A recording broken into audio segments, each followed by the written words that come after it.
18ನೇ ತಾರೀಕು ಯುದ್ಧ ಆರಂಭ ಆಯಿತು ಇರಾನ್, ಇಸ್ರೇಲ್, ಅಮೆರಿಕ ನಡುವೆ.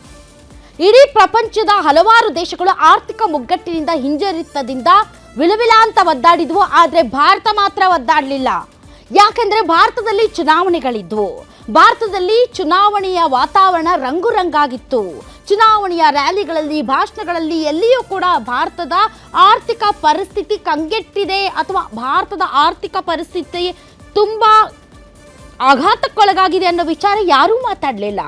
ಯಾಕೆಂದ್ರೆ ನಮ್ಗೆ ಗೊತ್ತು ಪ್ರಧಾನಿ ಮೋದಿ ಹೈನಾ, ಅವರು ಎಲ್ಲವನ್ನೂ ಕೂಡ ಸಂಭಾಳಿಸ್ಬಿಡ್ತಾರೆ ಅನ್ನುವಂಥ ಒಂದು ಕಾನ್ಫಿಡೆನ್ಸ್ ಇತ್ತು.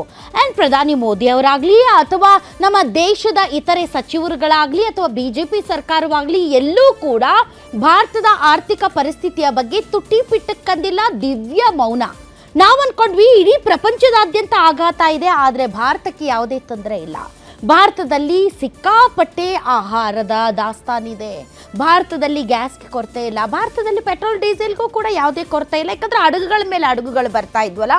ಆ್ಯಂಡ್ ನಮ್ಮ ದೇಶದ ಪ್ರಧಾನಿಯವರ ಒಂದು ರಾಜತಾಂತ್ರಿಕ ವ್ಯವಸ್ಥೆಯಲ್ಲಿ ವಿದೇಶಿ ನೀತಿ ಎಷ್ಟರ ಮಟ್ಟಿಗೆ ತುಂಬ ಸಕ್ಸಸ್ಫುಲ್ ಆಗಿದೆ ಅಂದರೆ ನಮ್ಮ ದೇಶಕ್ಕೆ ಯಾವುದೇ ರೀತಿಯಾದಂಥ ಹೊಡೆತ ಇಲ್ಲ ಅಂತ ನಾವೆಲ್ಲರೂ ಆರಾಮಾಗಿದ್ವಿ.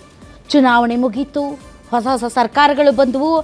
ಇದ್ದಕ್ಕಿದ್ದಂತೆ ನಿನ್ನೆ ದೇಶದ ಪ್ರಧಾನಿ ಹೈದರಾಬಾದ್ನ ರ್ಯಾಲಿಯೊಂದರಲ್ಲಿ ಭಾಗವಹಿಸಿ ಮೇರೆ ಸಾಥಿಯೋ, ಕೊರೋನಾ ಟೈಮಲ್ಲಿ ನೀವು ವರ್ಕ್ ಫ್ರಮ್ ಹೋಮ್ ಮಾಡಿದ್ರಿ ಅಂದ ತಕ್ಷಣ ಎಲ್ಲರಿಗೂ ಎದೆ ಡವಡವಡವ ಶುರುವಾಯಿತು. ಏನು ಹೇಳ್ತಾ ಇದ್ದಾರೆ ಸಾಹೇಬ್ರು ಅಂತ. ಯಾಕೆ ಅಂದರೆ ನೋಟ್ಬಂದಿ ಅಂದರು, ಅಡ್ಜಸ್ಟ್ ಮಾಡ್ಕೊಂಡ್ವಿ. ಕೊರೋನಾ ಟೈಮಲ್ಲಿ ಆಕ್ಸಿಜನ್ ಇಲ್ಲದೆ ಎಲ್ಲರೂ ಸತ್ತೋದ್ರು ಭಾಳ ಜನ. ನಾವು ಅಡ್ಜಸ್ಟ್ ಮಾಡ್ಕೊಂಡ್ವಿ, ಚಪ್ಪಾಳೆ ತಟ್ಟಿದ್ವಿ ಮತ್ತು ಏನೇನೋ ಮಾಡಿದ್ವಿ, ದೀಪ ಹಚ್ಚಿದ್ವಿ.